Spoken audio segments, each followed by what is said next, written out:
Portão ser aberto, bem-vindos ao programa da TV UFMG na Copa 2014, a Copa no Brasil. A gente recebe o jornalista Marcos Oliveira. Obrigado, viu, Marcos, pela sua presença aqui. Qual que é o seu destaque? O meu destaque é a vitória da Alemanha hoje de goleada e que desde a era close em 2002, a Alemanha sempre estreia com goleada e aí já está com uma média bem interessante aí de gols. Estamos recebendo o Matheus Espíndola, do Boletim UFMG. Matheus, qual que é o seu destaque? O meu destaque, ele não é necessariamente um destaque positivo, diz respeito à maneira com a qual a Argentina construiu o seu resultado. Depois de um primeiro tempo muito fraco, ocorreu uma mudança tática bastante interessante que resultou na vitória argentina no segundo gol. Vamos falar sobre tudo isso e comentar a derrota do Uruguai para Costa Rica, o clássico entre Itália e Inglaterra e a boa largada de França, Argentina e Alemanha. E você vai ver ainda. Colômbia deixou Belo Horizonte amarela no último final de semana. O Mercado Central recebe turistas da Copa do Mundo e representa a mineiridade. E ainda hoje você confere a previsão do tempo para a terça-feira de futebol no Mineirão.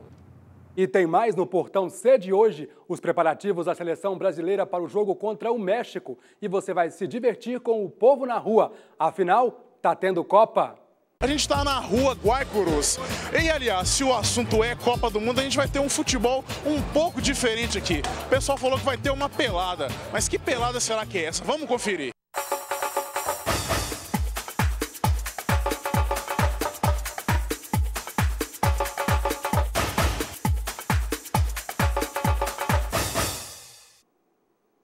A gente começa o programa de hoje dando uma olhada nos resultados da Copa do Mundo.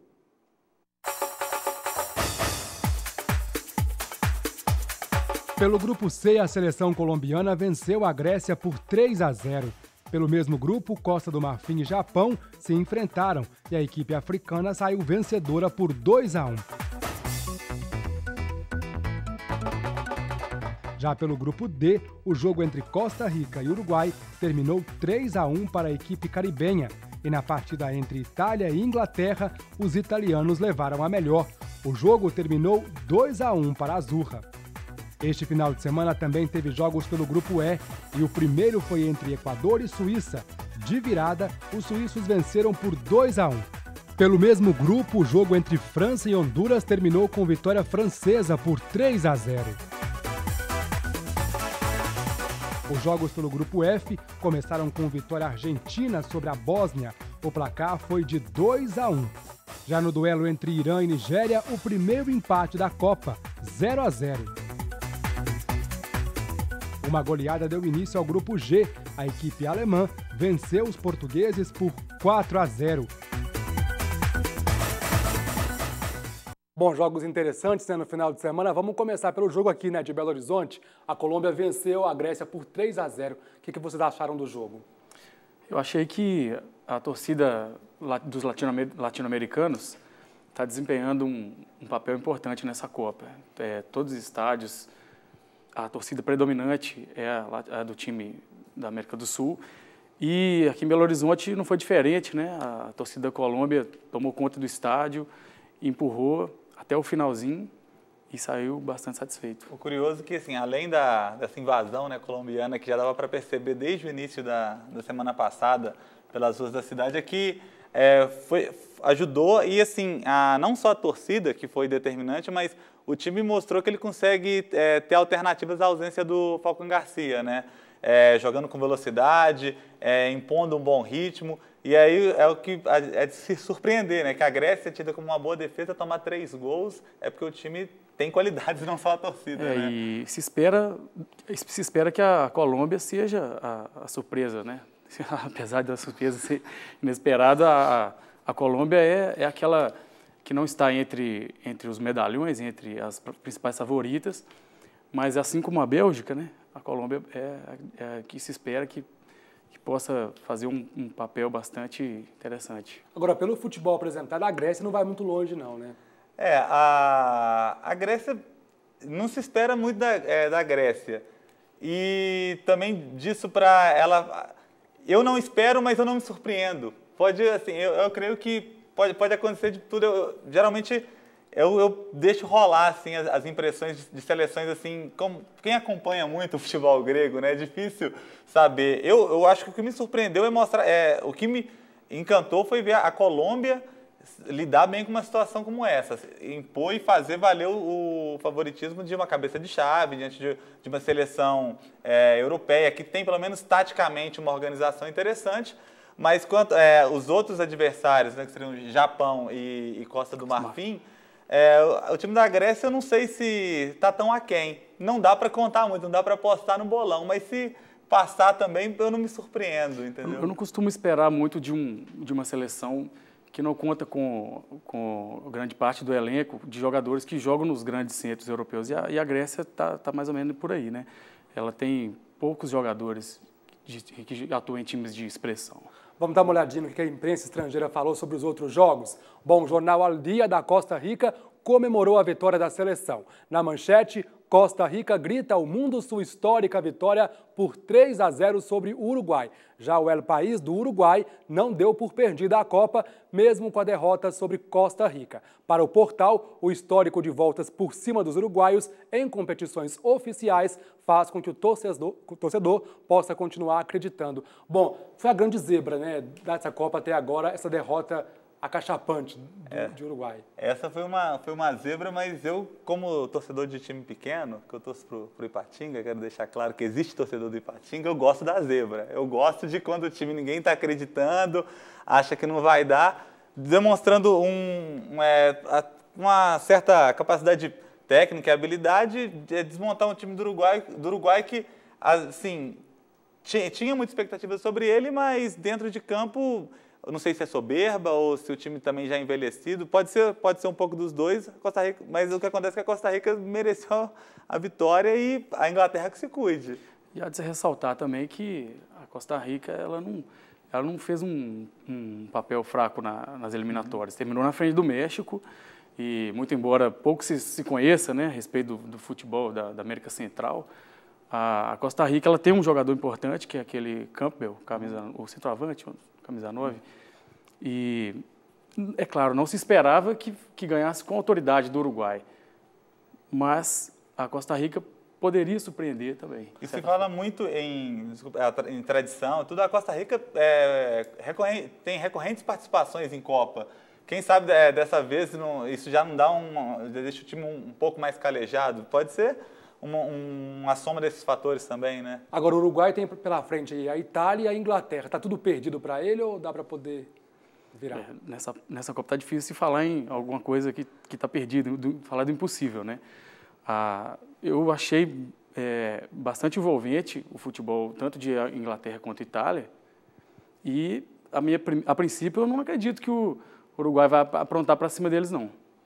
Mas que pode acontecer, pode. O Uruguai é um time que, às vezes, se for fazer um paralelo na Europa, é meio como a Itália, assim, né? Você não acredita, você acha que o time já está morto, e quando você vê, está lá, se classifica com uma classificação meio que ninguém imagina, meio que na garra, e também não só garra é suficiente. Eu acho que o time do Uruguai, ele caiu um pouco de achar que o jogo já estava resolvido contra a Costa Rica, e não matou o jogo.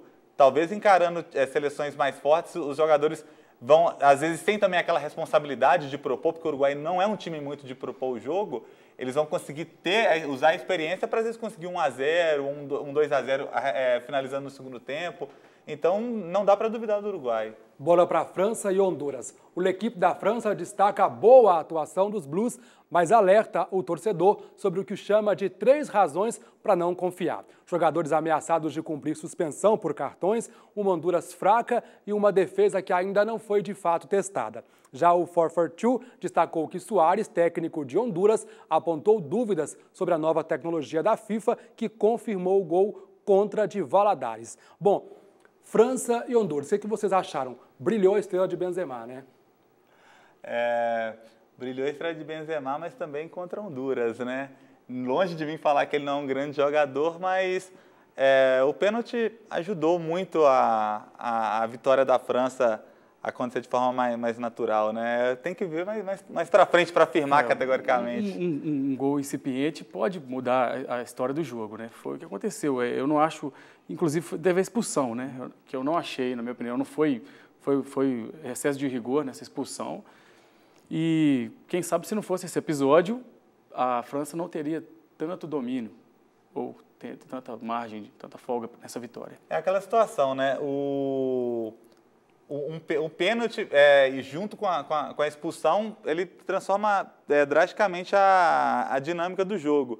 E talvez, assim, podia caminhar para um 0-0, como foi o primeiro tempo, um 0-0 meio insosso, assim, que não vai dar em nada e tudo, como também a francesa ganhar com destaque para o Benzema. Acho que se fosse nessas condições iguais, assim, dava para se falar mais desse destaque do Benzema. Acho que, por enquanto, acho que é bom ter o pé no freio com ele. Bom, num grupo com Suíça e Equador, né, que a França tem pela frente, é a Franca favorita para poder se classificar e aí sonhar. Sim, né?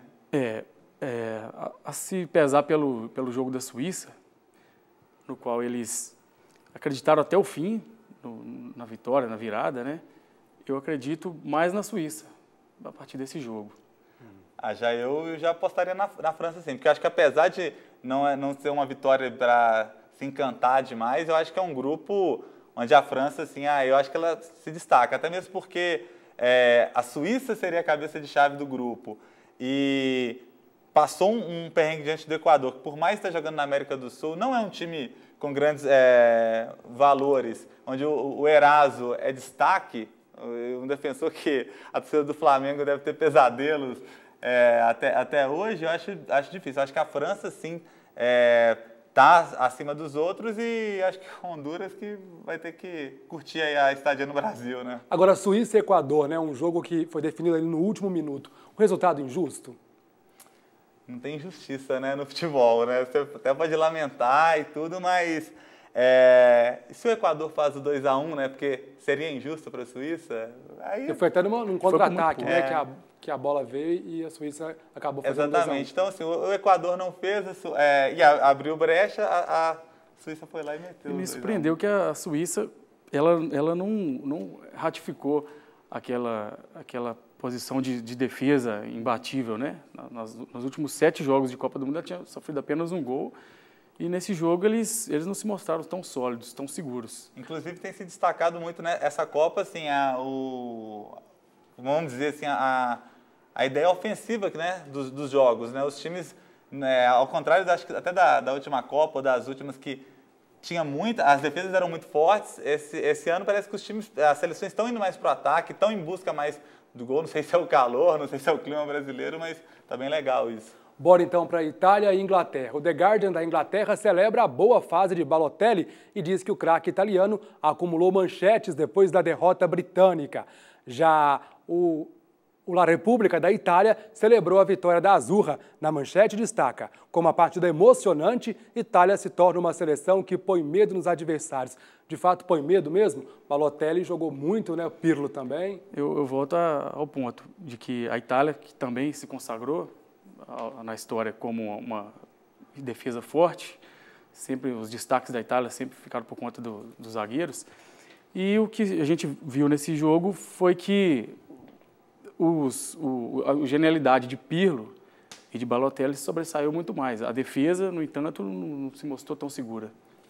E assim, não sei se chega a pôr medo nos adversários. Eu acho que a Itália ela se credencia ao título mais pela tradição do que pelo futebol, mas eu acho que é um futebol de dar gosto, assim, sabe? Eu acho que dá mais confiança, pelo menos para chegar a uma semifinal. Eu acho que isso sim. E aí a Itália na semifinal, tudo pode acontecer e quem sabe até ganhar o título. Eu acho que nisso que o Matheus falou da Itália um pouco mudar a sua característica, eu acho que atrai mais, agrada mais ao público do que necessariamente põe medo aos adversários. Talvez os adversários teriam mais medo daquela Itália tradicional mesmo. Talvez assim eles pensam, a gente vai ter mais espaço para jogar e às vezes vencer os jogos. E a Itália quebrou o protocolo também nessa situação de se sair bem na estreia, né? Parece que vai ter um bom desempenho na primeira fase. A história também mostrou que a Itália sempre se classificou na Bacia das Almas e aí mais para frente ela conseguiu chegar em várias finais. Só corrigindo aqui, eu disse La Gazzetta, mas é La Repubblica, mas é La Gazzetta dello Sport, da Itália. Vamos para a Argentina, então. Na Argentina, o Olé brinca. Vamos fazer mais confusão e destaca a atuação de Messi. Já o La Mañana de Córdoba alerta. Sofrer para depois aproveitar. O que acharam da estreia da Argentina? Bom, o treinador da Argentina, ele começou o jogo com uma proposta diferente da que ele vinha aplicando nos jogos das eliminatórias. Ele entrou com o sistema com 3 zagueiros no começo, não começou com o quarteto, né, o quadrado mágico da Argentina, que deixou o Higuaín de fora no começo. Isso acabou fazendo com que a Argentina, o Messi ficou muito isolado, muito sozinho, não conseguiu mostrar a genialidade dele no primeiro tempo. Foi só a partir do segundo tempo que o treinador sacou o zagueiro e entrou com o quadrado. A partir de então, o Messi teve com quem fazer as tabelas e acabou fazendo aquele gol que, como dizem os comentaristas, foi no padrão Messi, né? Ele veio da diagonal, a bola parece que cola no pé dele, não desgruda por nada, e o chute certeiro. Foi aí que a Argentina achou a vitória e demonstrou, principalmente, convenceu no segundo tempo. E aí é mais um jogo também que o gol no início e um gol até certo ponto acidental dá uma tranquilidade, né, para a seleção da Argentina. Eu acho que pelo que se espera da Argentina eu achei pouco, né? Claro que também da mesma forma que você pode falar do Brasil, tem toda uma questão de uma pressão da estreia e o adversário, a Bósnia não é um time ruim, é um time de muita capacidade técnica. Mas, assim, principalmente pelo Messi, pela equipe da Argentina, era de se esperar mais e o gol facilitou um pouco.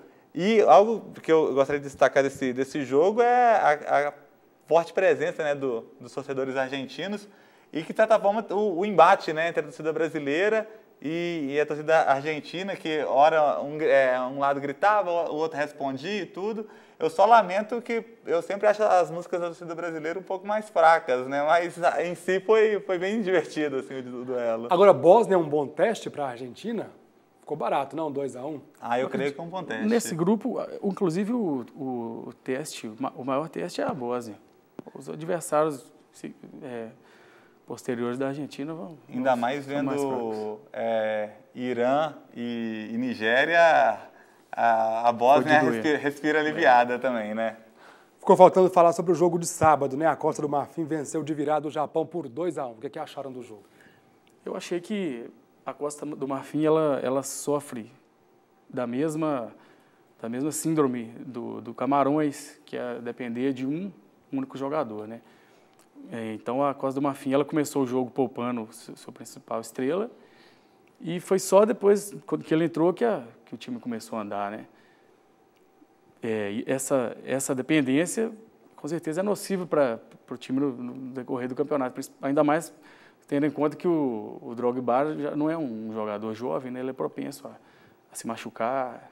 Mas eu acho que mais do que essa dependência de um único jogador, eu acho que os times africanos, talvez com exceção de Gana, mas não nesse aspecto, eles sofrem um pouco de uma questão quase estrutural, que é como os jogadores saem muito, muito cedo e quase não jogam nos países, não criam muito vínculo, não criam muito laço. Eles sempre se reúnem, é sempre uma reunião muito breve para jogar pela seleção. E a impressão que eu tenho vendo os jogos é que é cada um por si, né? São jogadores até com uma certa capacidade, uma habilidade, tudo, mas que no fundo parece que eles não dão uma liga, não tá jogando como um time. Parece que é cada um querendo se valorizar. É uma opinião um tanto quanto leviana, mas parece cada um querendo se valorizar e ver quem se destaca mais. E porque assim, a Costa do Marfim até tem, por exemplo, Yaya Touré, que se destacou muito no campeonato inglês esse ano, o Gervinho, que eu não gosto muito, mas é um jogador de certo renome, tem o Colo Touré que está no banco, mas pode engrossar um pouco mais, ao contrário de Camarões, que eu acho que só tem o Eto'o, mas acho que todas as seleções africanas sofrem dessa questão estrutural de uma unidade pequena, não há um time, né? Parece que é um amontoado de jogadores que fazem sucesso na Europa e que se reúnem para jogar. Beleza, a gente vai dar uma paradinha aqui no papo, porque agora a gente vai dar uma chegada até a veterinária, no prédio da Escola de Veterinária da UFMG. De lá quem fala é a Beatriz Vale com as notícias da Copa do Mundo. Olá, Pablo. Camisas amarelas, iguais à minha, coloriram Belo Horizonte no último final de semana. E não era a torcida do Brasil. Os colombianos vieram em peso à capital mineira para incentivar a equipe na disputa contra a Grécia, que aconteceu no último sábado. Eles vieram de longe e já estavam com boas expectativas. Com muito amor, com muito sacrifício, pero seguro que vamos a ganar 2-0 mañana. Colômbia vence a Grécia! 2-0! E a surpresa foi ainda maior. Os cerca de 50 mil colombianos que coloriram a cidade de amarelo, vermelho e azul festejaram o resultado. 3-0 contra a Grécia no jogo que marcou a estreia de Belo Horizonte como cidade sede da Copa do Mundo. Para onde olhávamos, tinham colombianos tirando fotos, fazendo festa no trânsito, passeando pela cidade. E a emoção para eles era muito maior do que podíamos imaginar. Felipe veio assistir a Copa e explica a euforia colombiana. Já tinha um tempinho que eles não participavam de um Mundial. Muito futbolera a gente. As pessoas estão muito apaixonadas pelo futebol. Tem 20 anos que não vamos ao Mundial e as pessoas estão muito emocionadas. É emocionante. Adolfo e Tida são quem recebem o sobrinho Felipe em BH. E por onde o professor universitário levou a família para passear, encontrou com mais colombianos pelo caminho. Colômbia!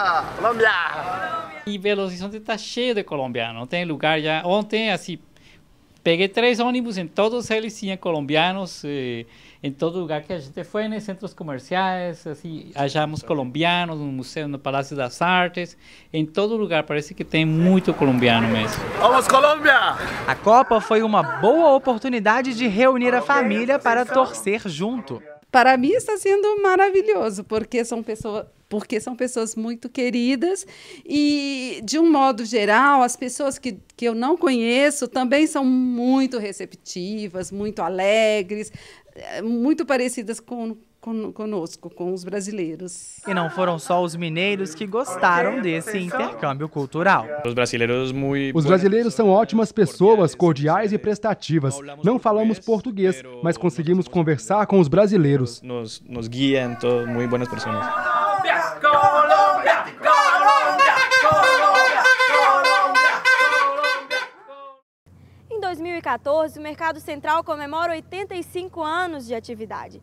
E a festa ganhou os torcedores da Copa do Mundo como convidados especiais. Cartão postal de BH e símbolo da mineiridade, o Mercado Central está cada vez mais movimentado com a disputa do Mundial. O verde e amarelo da bandeira do Brasil colore o Mercado Central de Belo Horizonte. Para todos os lados, lá estão elas. E se tem as cores da pátria, tem espaço para a bandeirinha de festa junina também. Tudo isso para receber os turistas que chegam à capital para acompanhar a Copa do Mundo. Só aqui devem passar pelo menos 30 mil visitantes. E já do lado de fora, o mercado dá as boas-vindas. E o mercado não poderia deixar também de dar uma boa-vinda às seleções que vai disputar a Copa do Mundo aqui no Brasil. Então nós colocamos a bandeira de cada país na fachada do mercado, que ficou muito bonito. E para atender o turista, nós criamos uma cartilha que foi passada aos comerciantes, para como atender um turista internacional com outros hábitos. Além da decoração especial para receber os turistas, o mercado também instalou totens que fazem a tradução das principais línguas. E é bem fácil. Os lojistas que não sabem falar o inglês, por exemplo, podem digitar as palavras neste equipamento, elas serão traduzidas e assim a comunicação entre lojista e cliente fica mais fácil. Nós contamos aqui com um posto de informação que temos 2 profissionais que falam o inglês, o português e o espanhol. E foi pensando em facilitar que a lojista Bárbara Vieira decidiu transformar a lanchonete em um espaço trilingüe. A gente quer facilitar o máximo para o cliente. A gente sabe que o cliente vem despreparado, principalmente que vem do exterior, não sabe muitas vezes a nossa língua e um pouco desconfiado, né? Em relação, será que a gente vai ser bem tratado? Será que vai ser o mesmo preço? Então a gente fez os 3 cardápios com o mesmo preço, inglês, espanhol e português. E para ficar mais fácil, mas sendo aquilo para o cliente lanchar. Como Belo Horizonte vai receber a semifinal da Copa, Bárbara está confiante com o movimento de estrangeiros no mercado. Vai aumentar o movimento, mas que já está começando, já, com certeza. O pessoal gosta muito de futebol, né? E a expectativa? Demais, imensa, eu adoro. Já gosto de lidar com o cliente, né? Indo de cliente diferente, vindo de outro país, com outra cultura, é muito legal. O Brasil vai ganhar? Com certeza.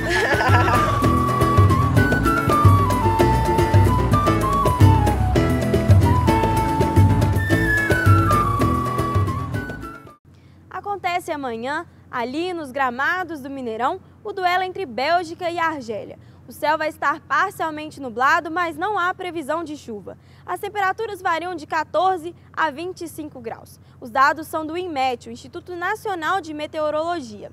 E agora a gente volta aos estúdios da TV UFMG. Valeu, Beatriz. A gente agora vai para um rápido intervalo e volta já já com o Portão C de hoje.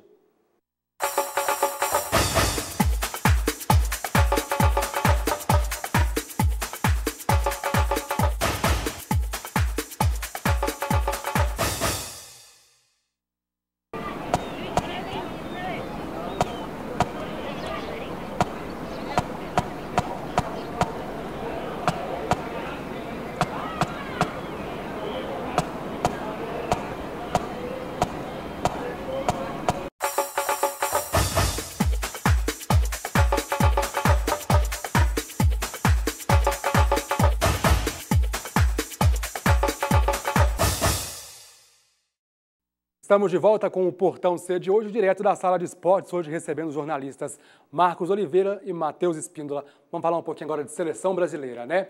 Agora a gente tem imagens do treino de ontem, domingo, né? O último na Granja Comari, antes da ida da seleção brasileira para Fortaleza. O treino tático foi intenso e o tradicional coletivo entre titulares e reservas foi bastante disputado. Foram 5 gols durante a partida. William e Jô marcaram para os reservas. Já para a equipe que provavelmente começa jogando contra o México, Luiz Gustavo, Neymar e Hulk balançaram as redes. Brasil e México amanhã. Esperar o quê? Medo, né? Não dá, a gente... fico otimista, mas ao mesmo tempo tenho medo do meu otimismo. E você? Eu já acho que essa história esse estigma, né, do Brasil sempre perder para o México ou perder jogos importantes, acho que ficou para trás a partir da Copa das Confederações do ano passado. Mas o México ele não deixa de ser um adversário perigoso. Ele tem, principalmente por causa do Peralta e do Giovani dos Santos. E o jogo deles contra Camarões, para mim foi uma surpresa. Os amistosos preparatórios para a Copa mostravam um México muito mais frágil.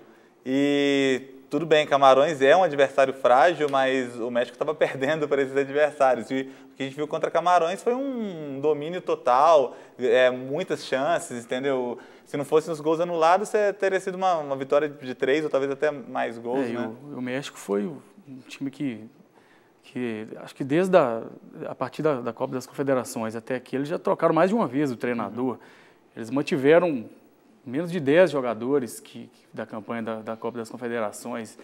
Então, em termos de preparação para a Copa, eles fizeram uma trajetória contrária do que os principais candidatos ao título costumam fazer, né? Mas também, assim, né, 2002 não seria, para o Brasil, não seria um exemplo de preparação e deu certo. A Itália, em 2006, estava em crise e deu certo. Parece que para a Copa, preparar é o problema, né? O imediato costuma definir a situação. É o adversário mais complicado para o Brasil, nessa primeira fase? Eu creio que já foi. Assim, se for olhar friamente, a Croácia é o adversário mais complicado. Mas, diante do jogo que o México fez contra Camarões e diante do histórico, e também sempre naquela máxima, o Brasil já ganhou da Croácia e o próximo jogo é sempre o mais difícil, ele se torna um jogo que não dá para encarar com o mesmo otimismo que a gente encarava antes da Copa começar. Eu acho que é nesse sentido. Uhum. Agora, o Brasil, em relação àquele time que jogou, né, contra a Croácia, muda alguma coisa? Daniel Alves teve mal no jogo, né? Muda ou vocês acham que não? Vai com o mesmo time? Eu acho que o Hernanes, ele entrou bem no outro jogo, no lugar do Paulinho, né? Então, seria uma alternativa. O Hernanes é um jogador que joga numa faixa diferente, né? Uma faixa mais avançada. Ele é um jogador cerebral, de bom passe. E pode ser essa a variável que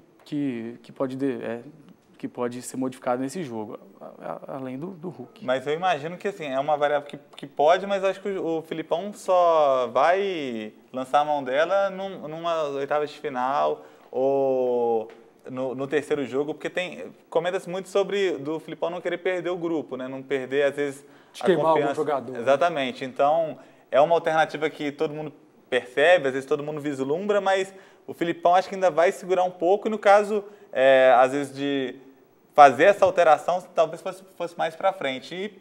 E o que todo mundo também comenta é que, às vezes, a Copa ela tem essas mudanças naturais, às vezes uma lesão, alguma coisa do tipo já força essas alterações mais naturais, assim. E de diferença para Croácia e México? O que a gente tem que ficar atento e se muda alguma coisa na tática do jogo? Eu acho que o México ele tem um meio de campo mais pesado em relação ao da Croácia, ou seja, é um time mais pegador. E nesse caso, eu acredito que foi até por isso que eu mencionei o Hernanes, né, que é um jogador que é mais criador de alternativas para o time. E eu acho que essa que é a principal diferença, que o México ele vai forçar o jogo mais no meio de campo, vai segurar mais o jogo. Já eu imagino que o pesadelo do Brasil vai ser justamente as laterais. Eu acho que a velocidade do México, tem jogadores insinuantes, que caindo pelas pontas acho que vão dar muito trabalho para a seleção brasileira. Acho que esse é um ponto que... E aí, eu já pedindo Maicon já, eu não confio no Daniel Alves e acho que, mais do que às vezes a saída do Paulinho, eu acho que um ponto crítico do Brasil é a lateral direita. Eu acho que se não abrir o olho, vai ser ali que o México vai jogar. Agora, durante esse treino de domingo, né, o atacante Hulk deu um susto e saiu mais cedo com dores musculares. Ele foi avaliado pelo departamento médico da seleção brasileira, mas não deve ser problema. Pelo menos foi o que ele garantiu em entrevista coletiva, logo depois em que disse que está pronto para continuar a luta pela taça. Durante o treino eu tive 2 finalizações, a qual senti uma dorzinha, um incômodozinho.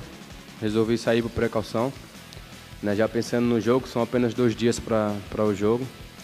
Mas estou bem, estou tranquilo e espero estar 100% para poder entrar em campo daqui a 2 dias e ajudar a nossa seleção. Se Deus quiser, chegar no Maracanã e levantar ela, não só para dizer assim, ganhamos Paraíba, mas o Brasil inteiro. Mas eu, por ser paraibano, por saber da dificuldade que eu passei na Paraíba, eu carrego a bandeira da Paraíba. E o paraibano Hulk, né? Ele é tão indispensável assim para a seleção do Filipão, não jogou tão bem, né, contra a Croácia. Parece que o brasileiro também gosta de ser pessimista, né? Até o ano passado ele não podia aparecer pintado, que ninguém queria ele. Aí teve um bom desempenho. Eu fui uma dessas pessoas que hoje eu até passo a gostar, mas ele não é indispensável. Acho que se ele não puder participar, acho que tem pé. A posição dele é onde tem o Brasil pode lançar de opções táticas e técnicas, né? O Hulk ele é um jogador inconfundível porque ele tem as características próprias. Ele é um jogador de muita força, um chute muito potente. Mas o Brasil ele tem 2 alternativas, ao meu ver, para entrar no lugar do Hulk, que também são diferentes uma da outra. O Ramírez, que é um jogador velocista e também de pegada no meio de campo. E tem o Bernardinho, né? O Bernardinho que embora eu acho que ainda não é o momento dele começar, que ele não é o momento de começar como titular agora. O Ramírez ele já está mais ambientado com a seleção, foi titular na Copa passada, né? Eu ficaria com o Ramírez nesse jogo e o Bernardo ficaria para o próximo, que é o jogo mais tranquilo. O Brasil já deve ter assegurado a classificação. Agora, hoje teve treino, né? O último antes do jogo contra o México. Quem traz as últimas informações é o repórter Franco Malheiro. A seleção brasileira segue treinando forte para se classificar como a primeira do Grupo A. Se isso acontecer, a próxima partida, a partir das oitavas de final, acontece aqui, no Mineirão. E nesta segunda-feira, a equipe fez um treino de reconhecimento de gramado no Castelão, em Fortaleza, onde amanhã enfrenta os mexicanos pela segunda partida das 2 seleções na Copa do Mundo. E Luiz Felipe Scolari fez um maior mistério, inclusive fechou o treino para a imprensa, que só teve acesso aos primeiros 15 minutos. E também não deu informações muito grandes da possível escalação de amanhã. E dúvida ainda maior sobre a situação do atacante Hulk, que foi poupado do treino de hoje devido às dores que sentiu nos treinos do final de semana. Só saberemos se Hulk entra contra os mexicanos a partir de amanhã. E é a quarta partida que o Brasil enfrenta o México na história das Copas do Mundo. Em 1950, 1954 e 1962, o Brasil saiu vitorioso. Pablo, é com você. Bom, as notícias que chegam de Fortaleza é de que o Ramírez entrou no lugar do Hulk, né, no treino de hoje. É o substituto natural? Não sei se natural, mas é o provável, né? O Filipão, se ele está optando, às vezes até uma opção até para fortalecer a marcação e ter uma saída rápida. O Filipão eu duvido que ele testaria isso sem estar pensando fortemente em utilizar esse esquema. E o Bernat, eu acho que ele é mais uma alternativa para o segundo tempo, para, de repente, mudar a postura da equipe. Ele entrou, né, contra a Croácia, você gostou? E entrou muito bem, inclusive marcou, apesar, né, dele ser tão pequenininho, ser tão fraquinho, ele costumava ficar para trás na hora de trombar com os adversários, mas ele entrou muito bem. Foi uma opção pela direita, de ataque, e compôs também o meio de campo na marcação. Gostei muito da participação dele. Ok, agora a gente vai até a redação da TV UFMG. Quem traz agora as últimas notícias para a gente é o Leonardo Ribeiro. Boa noite, Léo. Olá, Pablo, boa noite. Eu estou aqui acompanhando a discussão de vocês aí no estúdio. Realmente saiu muito gol nessa Copa, né? E hoje, antes da goleada para cima de Portugal, os alemães receberam uma boa notícia. O piloto de Fórmula 1, Michael Schumacher, saiu do coma que ele estava desde dezembro do ano passado. O atacante Lucas Podolski comemorou a boa notícia no seu Facebook. Ele disse, que boas notícias. Fique bem logo, Schumi. Fiquei muito feliz quando ouvi que você saiu do coma. O Podolski, que já tinha dado outras declarações em apoio ao Schumacher, disse que queria ganhar a Copa pelo amigo. E o Instagram do atacante virou sensação aqui no Brasil quando a Alemanha chegou para a Copa do Mundo. Hospedados em Salvador, Podolski já postou foto ao lado de índios tapachós, já publicou vídeos de grupo praticando capoeira e posou ao lado de policiais dizendo, aqui estamos seguros. Pelo visto, eles estão se divertindo bastante, né? E hoje, no jogo de Portugal e Alemanha, com essa goleada, surgiram várias imagens no Twitter do pessoal dizendo que a seleção de Portugal se resume ao Cristiano Ronaldo. Até aí, nenhuma novidade nessas piadinhas, né? Mas é porque, devido a essa atuação fraca e apagadinha do craque no jogo de hoje, eles pegaram uma imagem do jogador com uma cara não muito boa e colocaram ao lado da letra da canção Wake Me Up, que é um hit agora do Avicii, e eles até destacando alguns versos da canção, do refrão, eles traduzindo aqui, ele disse, me acorde quando tudo estiver acabado e eu não sabia que estava perdido. São algumas frases que já servem como provocação. Irã e Nigéria, que foi outro jogo que aconteceu hoje, foi considerado pelos internautas como o mais tedioso. Teve gente dizendo até que perdeu 90 minutos da vida assistindo a partida. E foi durante esse jogo que aconteceu em Curitiba, cerca de 100 manifestantes, segundo informações da Agência Brasil, seguiram para o centro da cidade para protestar contra a Copa do Mundo. Os policiais, eles acompanharam a manifestação. E a cidade de Natal, a prefeitura de Natal, ela decretou um estado de calamidade pública devido a uma forte chuva que atingiu a cidade desde a última quinta-feira. A chuva causou deslizamento de uma encosta e destruiu 20 casas. Cerca de 50 famílias já foram encaminhadas para os abrigos públicos. E apesar desse decreto do estado de calamidade pública, o jogo de Estados Unidos e Gama foi mantido na Arena das Dunas. E a capital do Rio Grande do Norte, além das chuvas, tem outros problemas. Um deles é a greve dos motoristas de ônibus que continuou, né? E a reunião de conciliação foi marcada para esta quarta. O Tribunal Regional do Trabalho determinou que 70% da frota deve estar rodando nos horários de pico, que é de 5 da manhã às 9 da manhã e de 4 da tarde às 8 da noite. Nos outros horários, a frota segue reduzida e ainda é 50% da frota que deve rodar. Os rodoviários, eles pedem um reajuste salarial de 16% e um aumento do vale alimentação dos motoristas. Natal agora só tem um jogo nessa quinta-feira e amanhã, como vocês já estavam discutindo, tem jogo do Brasil. Então vamos dar uma olhada nos jogos desta terça-feira. Nesta terça, dia 17, Bélgica e Argélia, do Grupo H, se enfrentam no Mineirão, em Belo Horizonte, à 13h. Às 16h, Brasil e México, do Grupo A, entram em campo no estádio Castelão, em Fortaleza. E encerrando o dia de jogos, às 19h, horário de Brasília, Rússia e Coreia do Sul, do Grupo H, jogam na Arena Pantanal, em Cuiabá. Bom, Léo já falou um pouco sobre a vitória da Alemanha, né, para cima de Portugal. Daqui a pouco a gente vai comentar. Mas antes vamos falar um pouquinho sobre os jogos de amanhã, né? Um deles aqui em Belo Horizonte, Bélgica e Argélia. Bom, o favorito, o franco favorito é a Bélgica. Ela está bem posicionada no ranking da FIFA, embora isso não queira dizer muita coisa, mas ela está seleção prestigiada. Muito tem se falado a respeito de a Bélgica ter montado o seu melhor time da história. E eu percebo que a Bélgica ela é hoje em dia aquilo que a Espanha era até o Mundial antes de 2010 da África. É aquela seleção que a gente espera que ela chegue até as quartas de final, mas que ainda não é o momento dela. Quem sabe mais para frente a Bélgica vai dar o que falar aí na Copa. Desse jogo, assim, é mais fácil comentar da Bélgica, né? Porque os jogadores argelinos não têm muito renome, acho que sofrem também um pouco daquela síndrome, daquele problema estrutural do futebol africano e tudo. E eles falam dessa geração da Bélgica, que ela vem se formando, assim, se não me engano, ela disputou a medalha de bronze com o Brasil em 2008 na Olimpíada.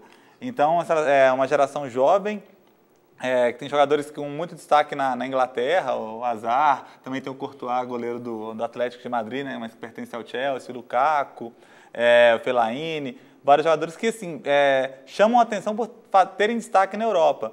Mas eu acho que, ainda assim, a Bélgica ela merece toda a nossa desconfiança, porque acho que pode passar porque está num grupo relativamente fraco, acho que um grupo fraco, mas não dá para apostar nela. Eu acho que é um elenco muito jovem e de jogadores que estão num bom momento, mas também que acho que a história vai dizer se serão grandes jogadores ou jogadores num bom momento. Tá no grupo de Rússia e Coreia do Sul, né? O grupinho. Então, diz aí, o que vocês acham que dá amanhã? Bom, não, que vai dar Bélgica e Rússia. Você tem certeza? É o mais provável que dê Bélgica e Rússia, muito por conta da mediocridade dos demais. E o jogo, a proposta da Rússia, que ela vinha demonstrando nas eliminatórias, era um jogo de resultados, né? E não vai precisar de muito para superar Argélia e Coreia nesse sentido. E se for pegar assim, o técnico da Rússia é o Capello, né? Que é um técnico italiano, pragmático. Então, assim, eficiência eu acho que dá para cobrar da Rússia, que também, se não me engano, acho que quase 100% dos jogadores atuam na Rússia. Todos eles no futebol russo. Ok, agora para fechar o programa de hoje, chegou a hora do repórter Bruno Camargos. Desta vez, ele foi acompanhar a pelada de prostitutas em Belo Horizonte. Tá tendo Copa? Tá tendo Copa, aliás, tá tendo muita Copa. Hoje a gente tá aqui num lugar que é praticamente a segunda casa de muito homem em Belo Horizonte.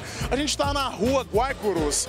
E, aliás, se o assunto é Copa do Mundo, a gente vai ter um futebol um pouco diferente aqui. O pessoal falou que vai ter uma pelada. Mas que pelada será que é essa? Vamos conferir.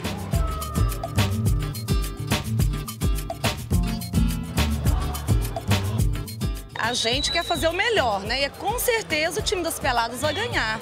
O pessoal questiona muito o Júlio César no gol do Brasil, né? Você acha que você, com a atuação de hoje como goleiro, vai poder atrair a atenção do Filipão e buscar um lugar do Júlio César na seleção? Menino, tomara, né? Quem sabe na próxima Copa eu não tô lá, né? Agarrando pro Brasil. Tem algum jogador da seleção seu preferido? O futebol pela beleza? O Hulk, ele é o máximo, né? O que mais te atrai no Hulk, assim? Ele todo, né? Ele em um todo é bonito. Se de um lado estão as prostitutas do centro da capital mineira, do outro lado está o Delicinha Futebol Clube, que quer também ganhar essa pelada. A gente tem uma bomba na perna direita e joga muito bem pelas pontas. Então nós vamos tentar, por aí, né, abrir espaço na defesa adversária para conseguir ganhar esse jogo aí. O craque principal da nossa equipe é o Rosa, o Motoca. Qual que é a principal qualidade dele que pode surpreender o adversário? É o amor. É o amor, é uma pessoa que ama muito, tem um coração muito grande, assim, sabe? Sempre cabe mais um.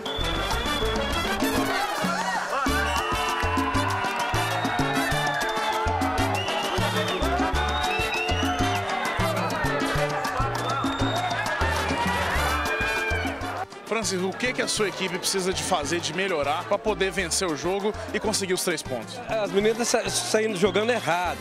Então a goleirinha mesmo tá tendo os defeitos. E a marcação tá errada. E a beleza assim das meninas? Ou o que te chamou a atenção? A beleza do futebol? Ó, cara, você não pode me comprometer, que você sabe que a minha namorada tá aqui do lado, entendeu? Acho que eu não posso dar esse tipo de resposta não, mas tá valendo. Mas é uma análise crítica a respeito da beleza, ela não vai importar. Não, acho que isso também é uma partida bem disputada. Resultado final 6-6. Mas o placar é o que menos importou. Para as prostitutas, a luta é outra: conseguir a profissionalização. Aqui, na verdade, é zona padrão FIFA. Então, agora nós estamos no manifesto também por direitos. Então, não seria diferente que as prostitutas lutam pelos direitos, pela legalização.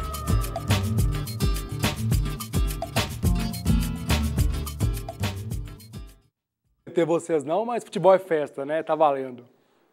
Principalmente no contexto dessa Copa, né? Que a animação, o envolvimento do público não tá equivalente ao dos anos anteriores, né? Por causa do contexto político do país. Isso aí é uma brincadeira interessante para contagiar aí o cidadão da cidade. E eu acho que assim, também pegando sobre outro contexto da Copa, que por mais que esteja animada e tudo, ela também foi uma Copa cheia de problemas, né? Passando às vezes tornando mais invisíveis pessoas que já vivem à margem, tudo. Eu acho que esse tipo de iniciativa eu acho interessante porque já que a Copa não os agregou, que elas ganhem visibilidade. Eu acho interessante justamente porque é um protesto descontraído e que vai direto ao ponto, bem-humorado e que acho que mostra como que essa Copa também não é tão agregadora assim, né? Bom, vamos voltar para o futebol então, né? Hoje tivemos 2 jogos à tarde, logo no início. Um deles, clássico Alemanha e Portugal. Pode dizer que é clássico, porque o Portugal vem fazendo aí boas campanhas nos últimos anos, mas tomou de 4-0. O que houve? O que houve, hein? Bem, o lance decisivo foi a expulsão do Pepe logo no comecinho do jogo, né? Ele foi uma atitude infantil, deu uma cabeçada no Miller. Uhum. E a partir daí foi expulso e a casa caiu pro Portugal. Eles já estavam perdendo de 1. Não, eu creio que já tá. Agora eu não lembro se estava 1 ou 2. Estava perdendo de 1. Uhum.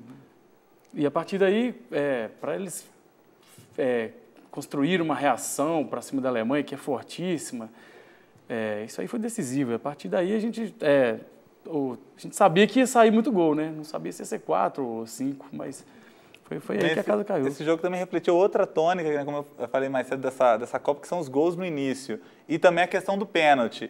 A meu ver, esses pênaltis que estão acontecendo de agarra-agarra, eu acho que nenhum deles está sendo pênalti. Eu acho que os jogadores seguiram o exemplo da primeira partida, a recomendação da FIFA mesmo contra os agarrões e estão caindo mesmo. E os juízes estão dando. Eu acho que isso também está interferindo muito no resultado das partidas. A Alemanha já é uma equipe superior a Portugal e ainda assim consegue um gol logo no início, porque o jogo estava um jogo equilibrado, Portugal às vezes tomando mais a iniciativa, mais na superação do que na técnica, e aí acontece o gol da Alemanha, desmonta emocionalmente, taticamente. E tem que ver que o Ronaldo, apesar dele ter declarado que está 100%, foi nítido que ele não está 100%. Falamos do Neymar sexta-feira e também sobre o Messi agora, né? E o Cristiano Ronaldo? O Cristiano Ronaldo, eu acredito que ele, em condições plenas de saúde, ele pode decidir qualquer partida. Apesar de não ter, em Portugal, o amparo de tantos craques quanto ele tem no Real Madrid. A grosso modo, Portugal seria o exército de um homem só, né? O Brasil depende do Neymar, a Argentina depende do Messi, mas Cristiano Ronaldo é Portugal, né? Então, não dá para o cara jogar sozinho, a equipe adversária cerca ele, os outros jogadores parecem que não sabem o que faz com a bola. Teve um lance emblemático no primeiro tempo, que eu não lembro qual foi o jogador de Portugal, que achava que estava impedido, não estava, teve a oportunidade de chutar para o gol, e ele buscou o Cristiano Ronaldo que estava impedido. Então, assim, além de optar, ele optou 2 vezes, a opção dele foi errada 2 vezes, por um jogador impedido e por um jogador que não estava nas melhores condições de fazer o gol, porque ele estava cara a cara com o Neuer. Então, essa dependência do Cristiano Ronaldo prejudica Portugal até nesse sentido, né? E o Portugal, ele, além da expulsão do Pepe, também teve o Fábio Coentrão, que saiu lesionado, que é um dos mais importantes jogadores do time. Mas o Portugal é isso, ele é um time para chegar, no máximo, nas quartas. Agora, o primeiro empate da Copa, né? Irã e Nigéria, o que acharam? Justamente, né? Cara de 0-0, num estádio com o pior gramado também, aparentemente, da Copa, então foi... E como que destoou do que vinha sendo visto até então, né? Foi um jogo para esquecer. A impressão que deu vendo o jogo é que as seleções não tinham noção, uma estratégia mesmo. Não vou dizer noção porque acho que pega pesado, assim, mas acho que não tinha estratégia de jogo e nisso eu culpo muito mais a Nigéria, que tem jogadores com muito mais renome. Acho que o Irã estava ali para ver o que conseguia, de certa forma conseguiu uma postura digna e a Nigéria não mostrou nada. Muita bola alçada na área, assim, o Irã tentando chutes da intermediária, assim, porque abriu um espaço para chutar muito, lembrando um pouco até Honduras no jogo contra a França. Então, as seleções mais fracas vão tentando no desespero, né? E acho que o ponto negativo fica para a Nigéria, que não conseguiu ganhar do Irã, né? Nigéria que ela nos mundiais anteriores, ela sempre teve um certo respeito, mas nesse Mundial ela tá bastante defasada. Difícil de respeitar, né? Tem que encerrar o papo aqui, tá muito bom, mas nosso tempo terminou. Quero agradecer a presença de vocês, viu? Muito obrigado. Eu que agradeço. Bom, o Sala de Esportes fica por aqui. Na quarta-feira a gente volta, mas amanhã você continua conferindo as notícias da Copa do Mundo no Portão C. Um grande abraço e até lá!